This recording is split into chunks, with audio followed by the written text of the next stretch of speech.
¿Qué creo yo que pudo haber pasado después del rescate? Evidentemente nadie va a ir a buscarlos y preguntarles, nadie va a saberlo, ¿no? A menos de que te metas en su cabeza, en la de ellos y en la de la familia. Pero lo que creo yo que pudo haber pasado, y nos dejan ver un poco entre líneas en la película, es esta sensación de ya me rescataron, qué padre, pero siento culpa. Culpa porque ¿por qué yo? Y el de junto no. Culpa porque a costa del de junto yo estoy aquí. Como, entonces, ¿cuál es el sentido de mi vida? ¿Por qué sigo aquí? Hay un momento en el que una de las mamás abraza al hijo, me parece que es sanando, y lo abraza y le dice, es un milagro. Y el hijo le dice, ¿cuál milagro, mamá? Esto no es un milagro, ¿cuál milagro? Esto es una tragedia. Fue una matazón de gente. Fue canibalismo. Esto no es ningún milagro. ¿Cuál milagro, mamá? Entonces, esa culpa, ¿es justo que yo viva o es injusto? ¿Por qué ellos no pudieron y yo sí? Es una vuelta a la civilización bastante agridulce. O sea, sí que padre que estoy vivo, pero... no lo estoy disfrutando tanto. Y para la familia... también fue como raro. Estoy triste, voy manejando mi duelo y de repente están vivos. ¡Ay, espérame tantito! Y los familiares que tenían la esperanza de que empezaron a decir nombres, ¿no? Fulanito de tal y sutanito, sobreviviente menganito, sobreviviente... Y los otros, a ver si nombran al mío, a ver. Y no lo nombran, es como el duelo sobre el duelo. Porque ellos sí, seguro que sintieron envidia y de la mala. Seguro, se los puedo firmar, pero nadie lo va a decir. Porque ellos sí, no es justo. Porque esa mamá recuperó a su hijo y yo no. ¿Qué tiene ella? ¿Qué hicieron ellos de bueno que yo no? Pierdes la esperanza. Mi hijo no era tan bueno entonces, ¿yo para qué sigo aquí? Si ya no voy a recuperar a mi hijo. Tuve un duelo y luego me lo remachacaron encima. O sea, es como que te atropellan y luego se regresan y te pasan por encima otra vez. ¿No? Ya medio ibas manejando y luego te revive la esperanza y resulta que no y te vuelve a mandar para abajo. Debe haber sido tremendamente complicado y hace que te cuestiones el sentido de la vida. Y eso es lo que estábamos hablando al principio. Si no tienes un sentido de la vida, pierdes la esperanza, y si pierdes la esperanza, bye, caput, hasta aquí llegaste. Y entonces esto, que podría ser motivo de alegría, de felicidad y de todo, hace que te cuestiones el sentido de tu vida, el sentido de la vida de los demás. Y eso ya no lo hace tan padre, eso ya no lo hace tan bonito, lo hace bastante agridulce. Ahora, vamos a volver un poco al punto de la trascendencia. Estábamos hablando que ves las montañas y te das cuenta que eres completamente intrascendente. Te das cuenta que el mundo va a seguir sin ti. Y Numa dijo... Tintín se obsesionó con tomar fotografías que yo no voy a llegar a ver. Yo ya sé que hasta aquí me estoy muriendo, sé que hasta aquí llegué. Y entonces Numa, platicando con alguien, les dijo, es que me estoy muriendo, no les fui útil. Todo el tiempo, desde el accidente, traté de hacer las cosas correctamente bien. Y no estoy siendo útil porque él tenía un problema en la pierna, tenía una herida en la pierna que se infectó, se hizo muy grande. Y digo, ya no estoy siendo útil. Se cuestionó el sentido de la vida, ¿ven? Si ya no le sirvo al otro, ¿para qué estoy aquí? Ya no sirvo de nada. Y entonces su super yo empieza a cuestionarlo, ¿no? ¿Habrás hecho todo bien? ¿Será que vale la pena que sigas aquí? Cuestiónate. Y el otro en una crisis mental, no emocional, de toda la cuestionada que le estaba dando su propia mente. Y él decía, yo estoy tranquilo, sé que me voy a morir, no sé qué. Dudo mucho que haya estado tranquilo, porque al final del día nadie quiere morir y todo el mundo tiene miedo a la muerte. Entonces, él estaba tan metido, digamos, en su rollo de no le fui útil a los compañeros y no les estoy siendo, porque mira cómo tengo el pie todo lastimado. Que no vio que gracias a él fue que salieron del fuselaje después de que les cayó la avalancha. O sea, no pudo haber sido más útil que eso. Llevaban 4 días sepultados y ¿qué fue lo que hizo? Le dio una patada al cristal. se cortó, a raíz de ahí viene la herida, pero gracias a eso lograron salir. Pero él no lo vio. Y muchas veces en la vida nos encasillamos en ver lo malo que hemos hecho, dónde hemos fallado, y nos olvidamos de ver todo lo bueno. Habilidades que tengamos, logros que hayamos hecho. No, haz de cuenta que nunca hubiera pasado. Estamos clavados en la desesperanza, tal cual. Y en la culpa y en la, pues sí, en la manera de juzgar de nuestro super yo. De, ¿ves cómo lo hiciste mal? ¿Ves cómo no eres tan bueno? Te dije. Y entonces ahí nos atrapamos y nos olvidamos de ver pues todo lo bueno que hemos hecho. Por eso es que Numa no vio que gracias a la patada que le dio al cristal es que lograron salir del fuselaje. Ahora vamos a dar un giro un poquito como golpeado, como forzado, para hablar de otro tema, y es cómo funcionan los grupos. Este grupo definitivamente era un equipo, ya era un equipo desde antes, ¿no? Ya era un equipo de rugby, bueno, no todos, pero la mayoría. Entonces, ¿cómo funcionaba acá la cosa?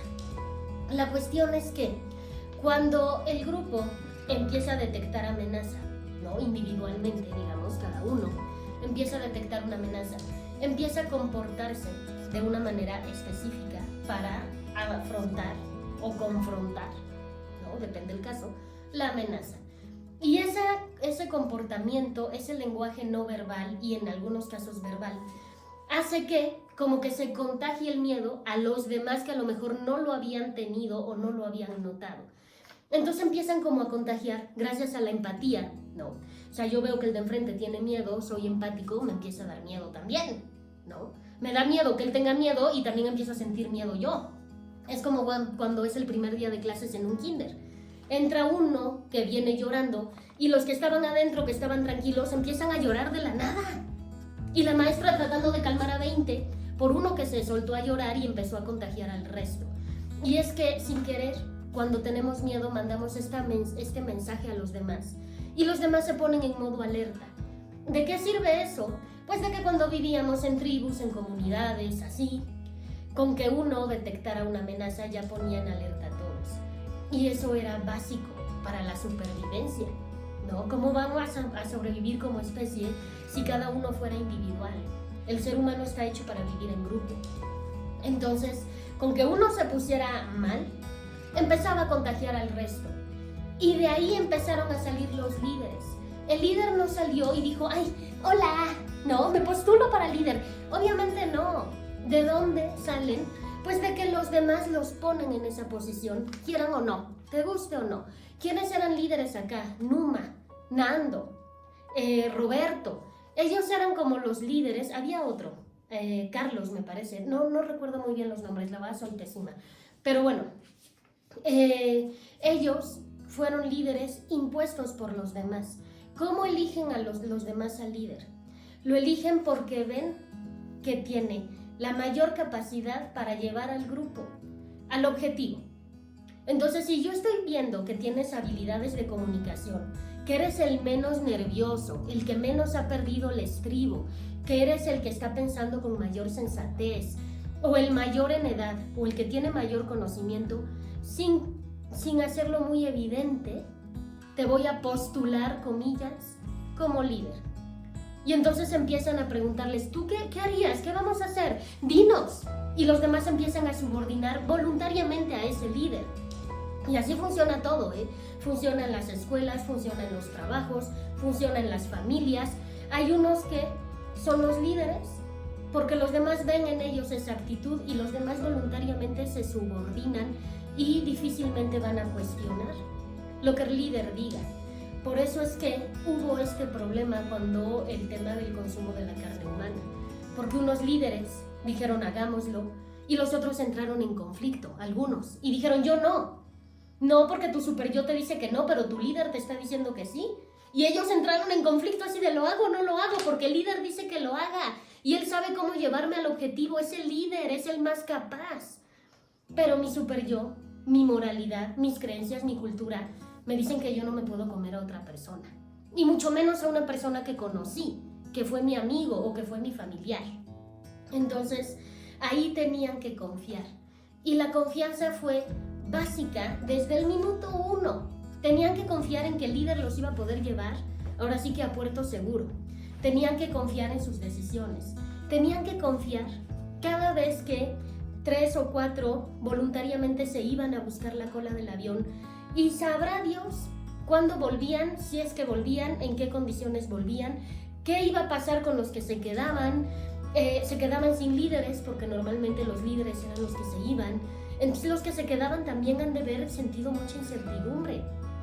Y tenían que confiar que iban a volver. Tenían que confiar en que no iban a pasar muchos días para que ellos regresaran con alguna noticia buena o mala. Era confiar. Y el confiar te hace ver de nuevo tu vulnerabilidad. ¿Y a qué te lleva y a qué ha llevado a todas las culturas que conocemos? A creer en un ser superior en el cual confiar. Llámenlo Dios, Alá, Jesucristo, Buda, Yahvé, llámenlo como ustedes quieran, pero es un ser superior en el cual sabemos que podemos confiar. Quienes no tienen una religión no tienen tan buen pronóstico en la terapia que quienes la tienen. ¿Por qué? Porque la confianza y la esperanza de que ese ser superior te va a ayudar hace toditita la diferencia. No estoy discutiendo si existe o no el ser superior. No estoy discutiendo si las religiones son buenas o malas. Estoy únicamente diciendo que había que confiar en algo. Ellos eran muy cristianos, eran católicos y rezaban mucho porque necesitaban confiar en algo superior. ¿Ya viste qué pequeñito y vulnerable soy?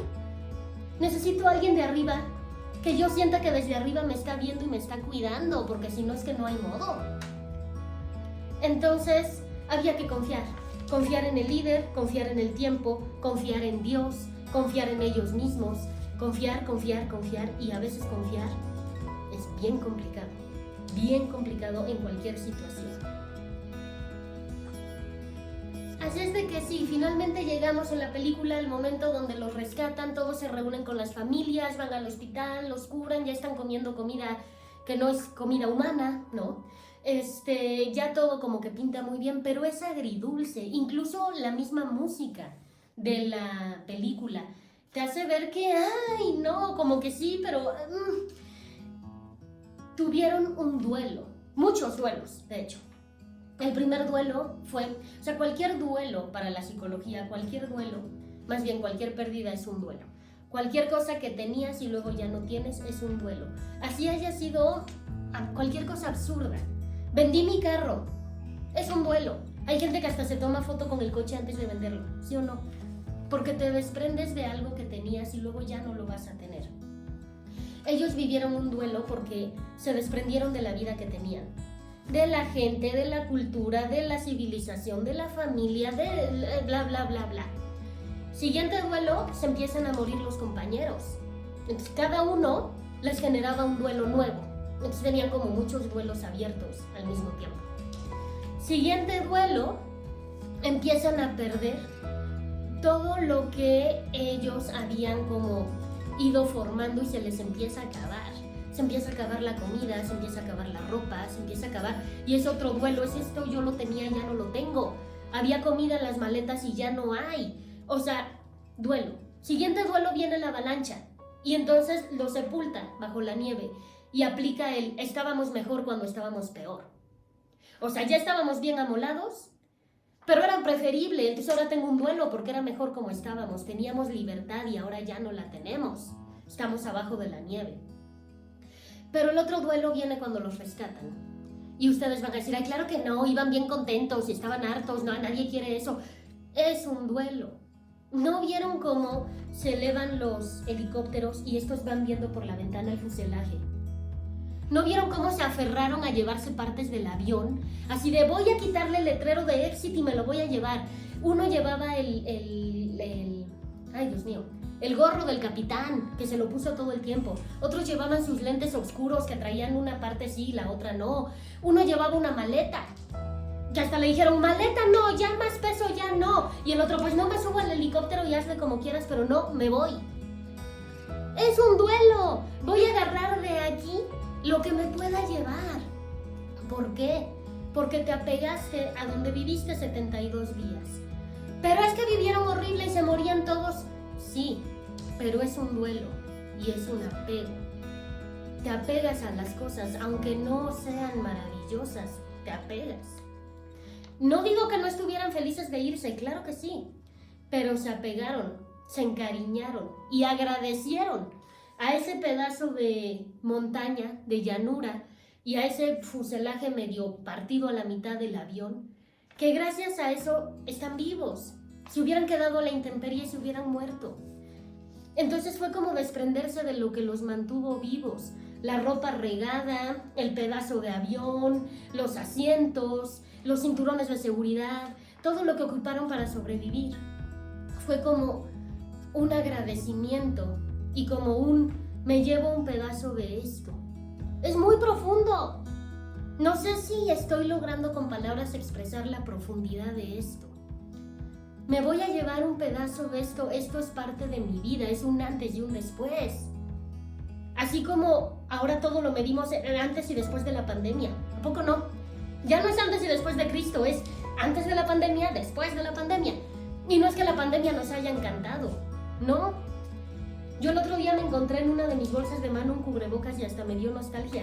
Lo agarré y fue así de ¡ah! Obviamente lo tiré, no lo voy a guardar. Pero fue así como de ¡ay! Esto usábamos.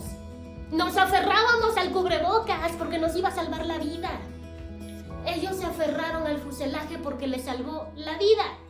Y a lo que Tintín llevaba en la maleta, que la verdad no sé qué era, se aferró porque eso le salvó la vida. Es un agradecimiento. Es una manera de honrarlo. Es una manera de darte cuenta, gracias a esto horrible, sobreviví. ¿A quién le gustaba usar cubrebocas? Levante la mano. A nadie. Pero gracias a eso estamos aquí. ¿Ven? O sea, ¿ven cómo no todo es tan difícil, tan distante? Todos funcionamos igual. Es que es maravillosa la mente. Yo estoy extasiada. Y bueno, pues así llegamos al final de este episodio. Creo que es larguísimo, pero es que podía ser aún más largo. Hay mucho que analizarle a la película. Me encantaría oír sus comentarios. Déjenmelos acá en las barras de comentarios. Si están en Spotify y no lo pueden hacer, ya saben que me encuentran en todas estas redes sociales. Acá me pueden comentar. Intentaré responder todo. Muchísimas gracias por seguirme en todas, en TikTok, en Facebook, en Spotify, en YouTube. En YouTube les encargo horrores que se suscriban. Acuérdense que todo esto, toda la preparación, todo el análisis, todo es para ustedes, no es para mí. Si ustedes se suscriben, me siguen en las otras redes sociales, yo sigo generando contenido. Si no lo hacen, no tiene sentido. Y como no tiene sentido, pierdo la esperanza. Y como pierdo la esperanza, me muero. No, no es cierto. Pero no tiene sentido, entonces dejo de hacerlo. ¿Vale? Entonces, bueno, pues muchísimas gracias por seguirme acá, TikTok, Facebook, Spotify, YouTube. Y bueno, pues hasta acá llegamos el día de hoy. Les agradezco muchísimo, como siempre. Les mando un abrazo y un beso hasta donde estén. Saludos, chicos. Bye, bye.